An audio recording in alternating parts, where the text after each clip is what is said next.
वाले एक साधक हैं। हमारी कोई फैन फॉलोइंग नहीं, हमारा परिवार और हमें गर्व है कितना बड़ा परिवार है। लेकिन अगर आपका मैं परिचय पूछूं कि धीरेन्द्र शास्त्री कौन है, चमत्कारी हैं, अवतारी हैं, कौन है? धीरेन्द्र शास्त्री एक साधारण इंसान है, जैसे आप हैं वैसे हम हैं। बस हनुमान जी के एक साधारण से सेवक हैं। उसका परिणाम है ये कि जो धर्म विरोधी हैं उनके मुंह पर तमाचा लग रहा है। तो आपके पास ऐसा क्या गुण है? मैं इस सवाल को ऐसे पूछता हूं कि आपके पास ऐसा क्या गुण है कि हनुमान जी ने आपको चुना? सच्चाई बोलने का गुण है और निडरता के साथ सच्चाई को दावे के साथ रख करके और सबको सत्य से जोड़ने का गुण है। और ये अगर किसी भी इंसान के पास ये गुण आ जाए तो ईश्वरीय दिव्य कृपा को वो स्वतः ही पा जाता है। आपके जीवन के बारे में मैं पढ़ रहा था, आप एक गरीब परिवार के हैं। एक गरीब व्यक्ति एक सामान्य परिवार से निकला हुआ धीरेन्द्र शास्त्री आज एक ऐसे मुकाम पर जहां पहुंचा है जहां देश उसको सुन रहा है, आपके समर्थक हैं, आपके विरोधी हो सकते हैं। वो कहते हैं ना, you can love me, you can hate me, but you can't ignore me now. बहुत अच्छा। देखो, पहली बात तो हम बड़ी विनम्रता पूर्वक आपको कहें कि जिंदगी में अभाव, इस दुनिया में ऐसे लाखों करोड़ों लोग हैं जिनके जीवन में अभाव रहा। उनमें से एक हम भी हैं। हम अपने आप को कोई स्पेशल नहीं मानते हैं, हम अपने आप को कोई बहुत गुणज्ञ नहीं मानते हैं। हम एक साधारण इंसान हैं। हमारे जीवन में जो विचित्र स्थितियां हुई हैं, हो रही हैं, बस हम ये नहीं चाहते कि अब कोई भी सनातनी जैसे हमने दुख पाया है वो ना पावे। इसलिए हम प्रत्येक व्यक्ति को हनुमान जी से जोड़ना चाहते हैं, क्योंकि इस दुनिया में सबसे बड़ा धनवान वही है जिसके जीवन में हनुमान है। सबसे बड़ा धनवान जिसके जीवन में हनुमान। लेकिन आप भी हीरा खोजने निकल गए थे बचपन में। बिल्कुल। क्या कहानी है वो? हमारे पास भी लोग आते थे तो वो कहते थे कि आप, कोई लोग लबा जाते थे कि सत्यनारायण की कथा बांच दो, कोई रामचरितमानस के लिए, कई लोग गृह प्रवेश में हमको ले जाते थे।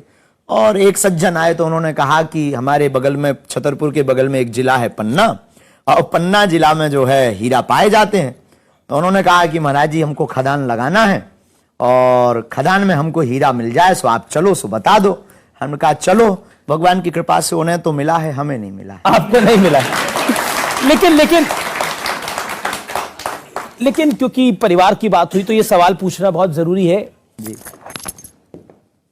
हर व्यक्ति के जीवन में उसकी मां का बहुत अहम रोल होता है। तो मां की याद कितनी आती है, कितनी मुलाकात करते हैं, और युवा पीढ़ी को क्या कहना चाहते हैं? उसी गांव में रहते हैं, बागेश्वर धाम भी उसी गांव में है जहां हमारा जन्म हुआ। हमारा सौभाग्य है कि हमें माता पिता साक्षात ईश्वर रूप में प्राप्त हुए, और प्रत्येक व्यक्ति को माता पिता और गुरु, यही त्रिदेव का दर्शन है। अगर कोई हमसे कहे कि ब्रह्मा विष्णु महेश के दर्शन करना है, हम बहुत स्पष्टवादी हैं और बहुत सत्य बोलने पर भरोसा रखते हैं। हमने किसी ईश्वर के दर्शन नहीं किए, न हमारे कोई भी ईश्वर से साक्षात्कार हुआ है।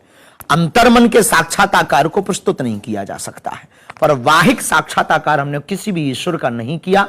लेकिन अगर आप लोग हमसे पूछो कि त्रिदेव के बारे में आपका क्या कहना है, ब्रह्मा विष्णु और महेश के बारे में आपका क्या कहना है, तो हम यही कहेंगे, ब्रह्मा है मां, पालना का काम पिता करते हैं तो वो है विष्णु, और सुधार का काम गुरु करते हैं तो वो है महेश। शंकर, ब्रह्मा, विष्णु, इन तीनों का दर्शन हम माता पिता गुरु में ही करते। आपका दावा है कि आप पर हनुमान जी की कृपा है, जिसकी वजह से आप लोगों की समस्या का समाधान कर देते हैं। लेकिन आलोचक भी हैं आपके, और बड़ी संख्या में है वो आलोचक। वो कहते हैं कि आप एक माइंड रीडर हैं, इससे ज्यादा कुछ नहीं। पहली बात तो ये दावा हमने कभी नहीं किया कि हम पर ही हनुमान जी की कृपा है, सब पर है सो हम पर है।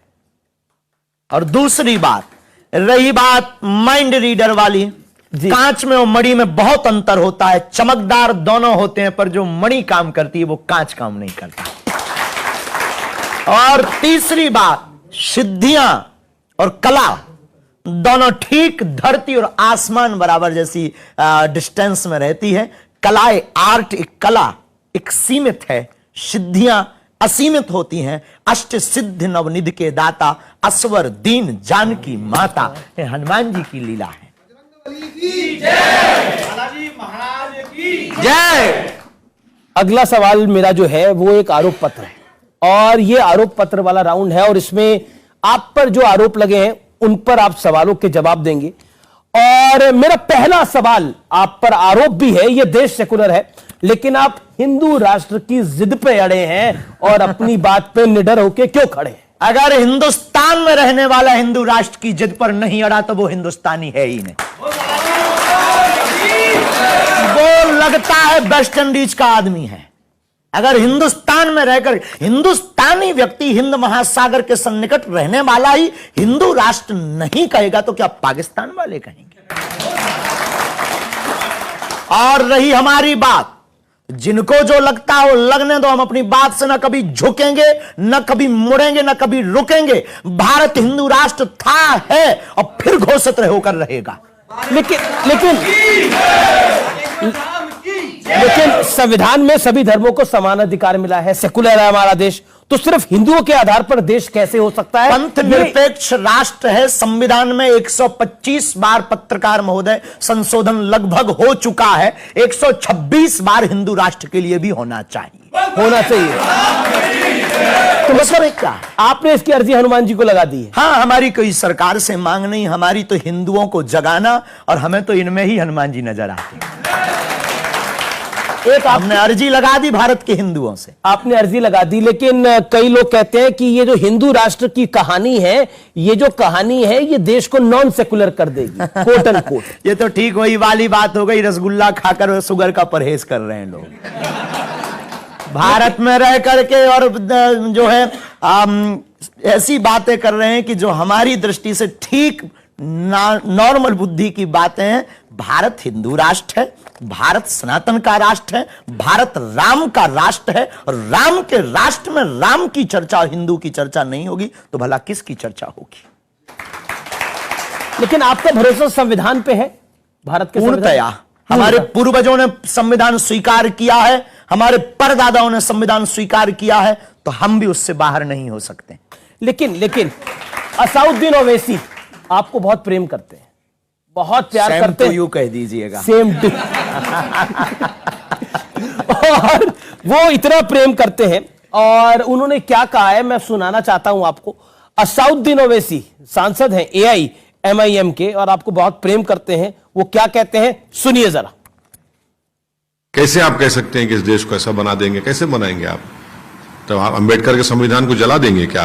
इन्होंने कहा कैसे आप कह सकते हैं, जैसे इनके लोग गजवाए हिंद कह सकते वैसे हम भगवाई हिंद कह सकते।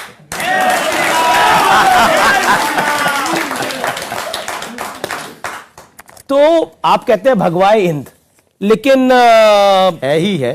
लेकिन अब कोई ना कपड़ा पहने तो वो उसकी मजबूरी है, हम पहन कर आए। लेकिन जब आप भगवाए हिंद की बात करते हैं तो बहुत सारे लोगों के कान खड़े हो जाते हैं और वो कहते हैं कि आप मुसलमानों के खिलाफ हैं। बिल्कुल। और अगला आरोप आप पे यही है कि आप मुसलमानों के खिलाफ हैं। बिल्कुल भी नहीं, ये ठीक वैसी बात। हम मानवता के पक्षधर और अमानवता के खिलाफ हैं। अमानवीय कृत्य जो किए जाते हैं हम उसके खिलाफ हैं।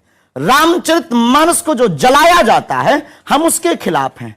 पालघर में निर्दयता के साथ जो संतों को मारा जाता है हम उसके खिलाफ हैं।